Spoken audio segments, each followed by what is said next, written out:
Hey folks, it's Shane from Performance EV. Today we're continuing overhauling the suspension on our Porsche 911.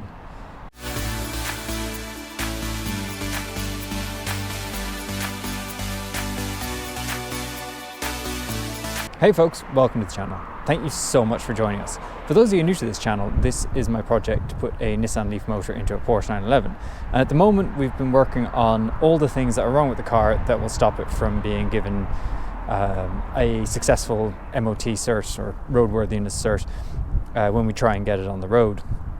So last video we did a suspension overhaul on the front of the car, so we replaced the shocks and the various control arms, and today we're going to continue that at the back of the car. So let's get to it. Coming to the rear, we've got some of the same components, some similar components, and some additional ones.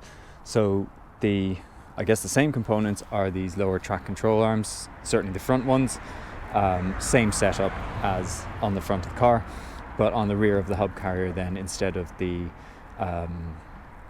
tie rod end on the steering rack outputs, you've got another track control arm, and then up above that you've got your two upper control arms, which attach the hub carrier to the subframe and give it its kind of, make sure it can stay in the same plane when it's moving up and down. And then we've got our shock absorber to basically dampen all that activity. Now I'm using a box here to represent the shock absorber because I actually put those on, and we'll look at how I did that in a couple of minutes. So you'll need a few tools to do this job. Jack and jack stands to lift the car up, breaker bar or impact wrench, or potentially even both, because some of these nuts are done pretty tight, and then a selection of spanners or wrenches to handle the other side of the nut or bolt that you're trying to undo. So first step of this, let's jack up the car.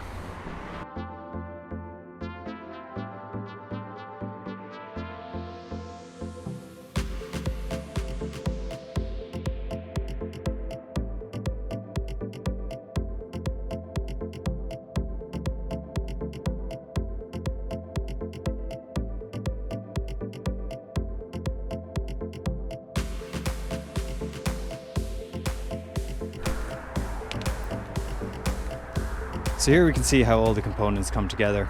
You can also see the new shock absorbers that I put in. I will show you how I did that in a minute.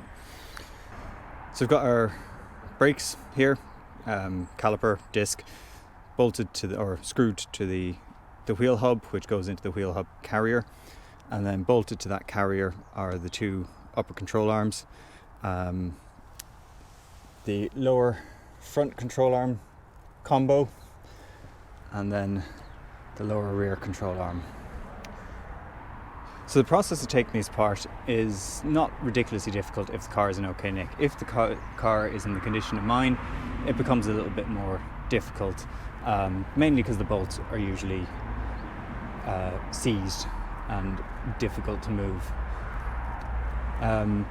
But yeah, it's really just a question of putting enough pressure on one side to free things up and unscrew them. As you can see though, some of the access isn't the easiest, so we need to use a combination of different tools to try and get to that. So yeah, let's go at it.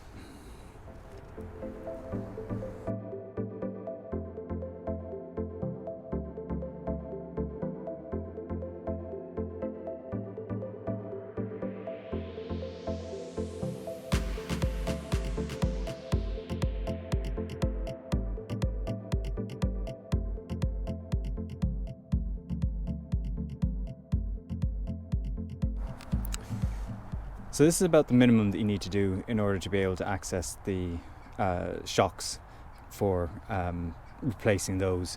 So then it's a question of going after the connection to the shock absorber here and undoing that in exactly the same manner. But yeah, that's probably a good time to pop over and take a look at how we did these shocks. Alright, so first job is just basically to drop down the shocks, so I need to do that from inside the car, but I'm going to just quickly jack up this point here to give it a little bit of support so they don't go flying out of the car as soon as I undo the bolts on the inside.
So most of the components aren't actually in bad nick, but they are filthy. So what I'm going to do is give them a good clean, maybe get a wire brush at a couple of bits and pieces and make sure they're as good as possible to go back on the car. Alright, we've given everything a decent clean, so let's put it back together.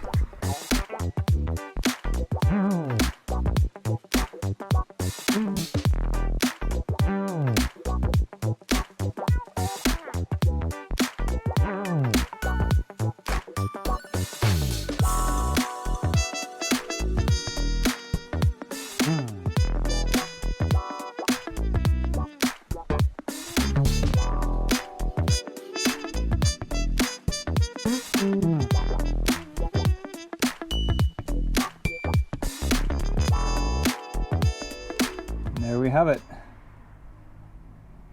New shock in place. Definitely an improvement with the old one. It's looking good.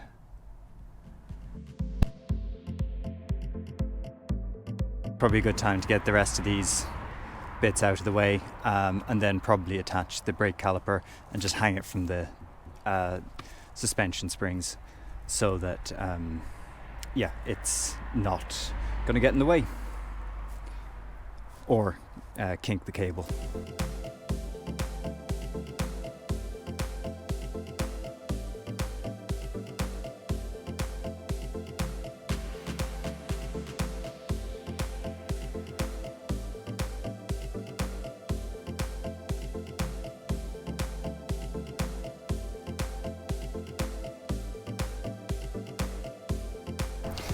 So these are all an 18mm bolt on a 16mm nut. So you can do this with one set of spanners. Let's take a look at the what I've taken out here. So here in the old and the new pieces, and this is basically the main reason why I've gone and done what I've gone and bought all these parts. If you look at these bushes, they're just fried. The rubber is 20 years old. It's seen a lot of miles. I mean, check out this end. That's looking good when you compare it to the new ones, where the rubber is still intact and secure and is going to do its job.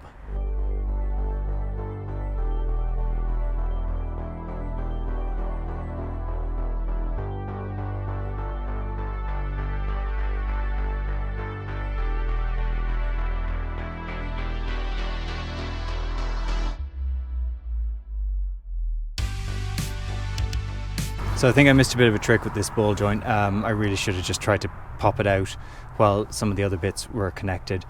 I'm not going to waste my time trying to go back and forth to do it.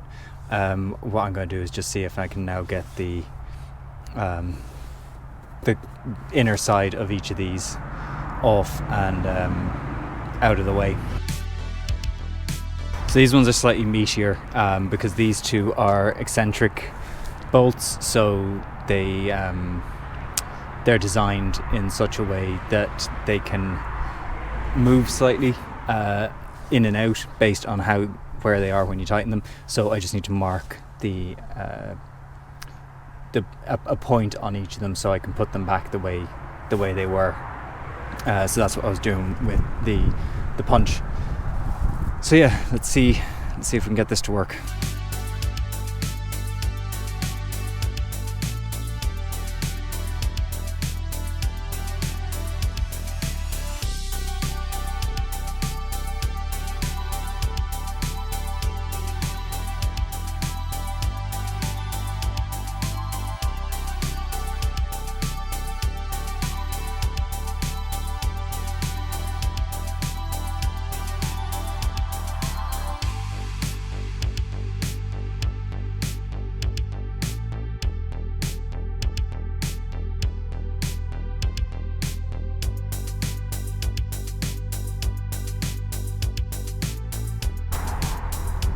So nothing ever comes easy. I managed to get the nut off of these eccentric bolts, which is great, and they came off pretty easily actually in the end. And you know, things like the washers and that are still in okay shape.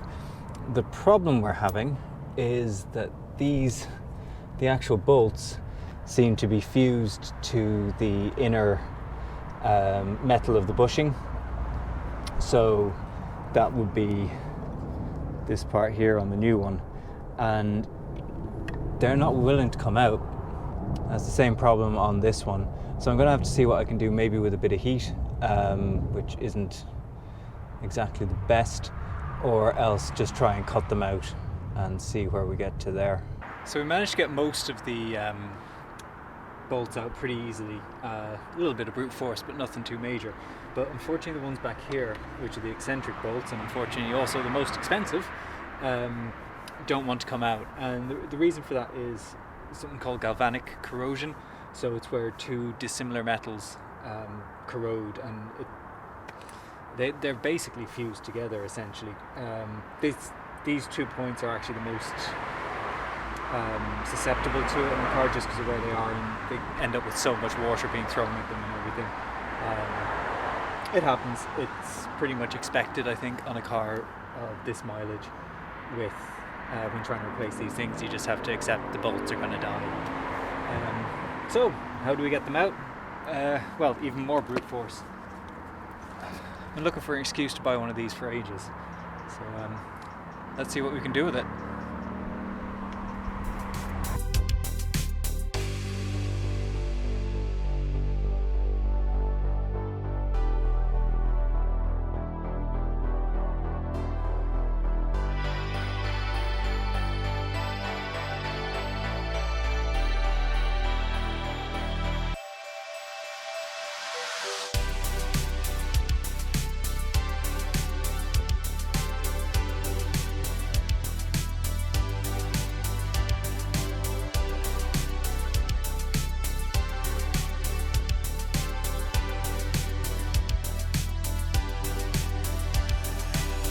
So there we go, we've got everything, got all the old pieces out, got everything nicely cleaned up, all nice and shiny, looking way better than it was.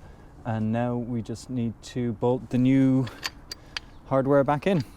So yeah, let's get to it. Okay, so the installation is going to be the opposite of taking it out.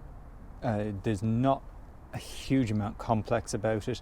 So one thing I need to be careful about is when putting in the lower control arms, is just being careful with the eccentric bolts that set the camber, making sure they are more or less where they were previously. And yeah, we're going to use most of the same hardware.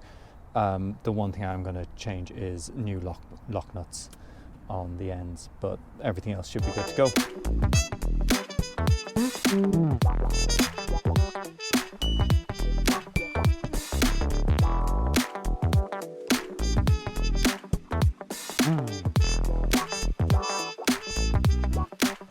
So just a word of warning, the two eccentric screws are slightly different, they're different lengths.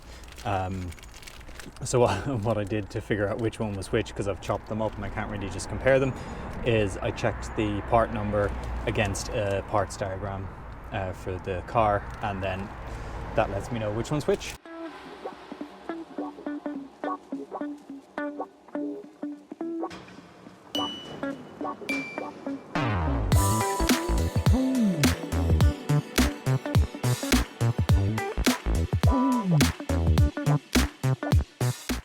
One thing I did foolishly when I was putting the other bits together was I inserted this bolt from the underside up, which is really stupid. I think I was just in too much of a rush, because ideally with these sorts of things you want to put it top down, so then if anything does happen, if the nut gets rattled loose, there's still some sort of connection staying there. So I've corrected the front already, but I just wanted to point it out here.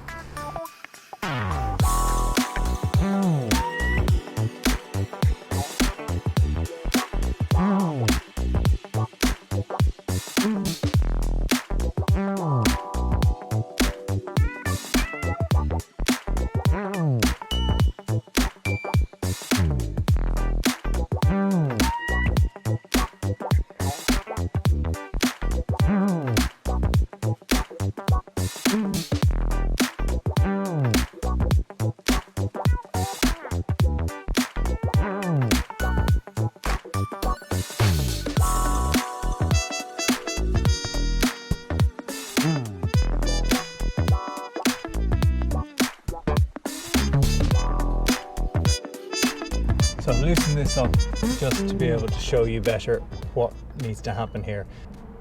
So this is the eccentric bolt, and basically depending on how it's pivoted, it will push this piece either in or out. So I've got it set up to almost where I want it. I'll just, because if you look there, you can see how it moves as you turn the eccentric bolt, which is quite a nifty little setup. And you just need to turn it to where your mark is, and I'll show you that in a moment. And you get the eccentric washer, which fits in exactly the same way on, and then you get your normal nut on the end, and this is the one that you're going to have to tighten down to pretty high torque spec.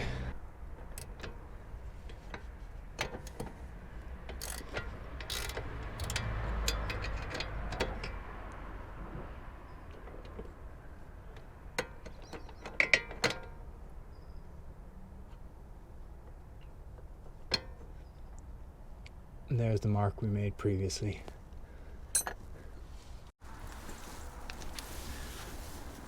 Okay, so we've got everything very loosely bolted up now. The reason why I haven't tightened the bolts is basically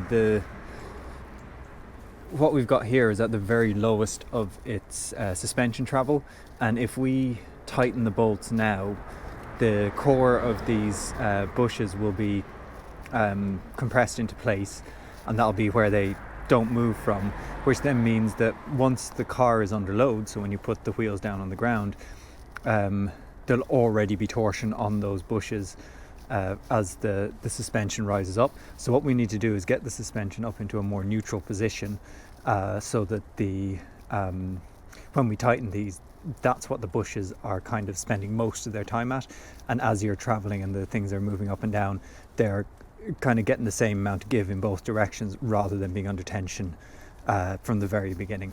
So we'll jack this up slightly. I might need to do this a couple of times, so I'll do it now, and I may have to adjust it and redo it once the motor and battery box are in the car, because that'll add extra weight and that will redefine what the neutral position is. This will be good enough for now and allow us to move it around without doing any damage. But I mean, even now it looks so much better than it did.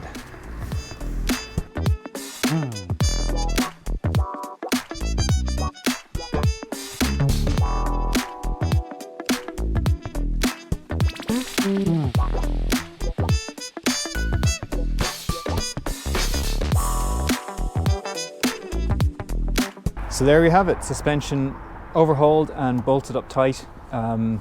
It's looking so much better than it was. We've got all the all new bushes, basically. Anything that connects the wheels to the subframe is all brand new, essentially. I think the only real major item we've kept is the springs, because actually they're still in good nick, but everything else has been replaced. and we're just hoping that the bushes between the subframe and the car are still in good enough nick, but to be honest, they don't look too bad. So yeah, that's that out of the way, and with that done, I think that's kind of a major step in terms of making sure this car will be roadworthy as soon as we get it on the road. And I'm going to do the other side of the car, but I won't film any of that, so it'll be done much faster. And then we're going to get on to looking at getting the motor and battery back into the car. So the first step on that really is just going to be to clear everything out, make sure that the engine bay is, totally clean. I've removed all the unnecessary pipe work, unnecessary cables, washed it, degreased it, dealt with any rust, sprayed over it with some paint to protect it, and get the motor and battery back in. So we'll start that in the next episode, probably do a bit of a clean of everything, which, to be honest, I probably should have done at the start, but I was just too excited to get working on the car. But yeah, thanks for joining us on this. If you don't already subscribe, please consider subscribing if this is the type of thing you'd like to see. And as always, drop us a like. Comments are always appreciated. But till then, thanks for joining us, and we'll see you next time.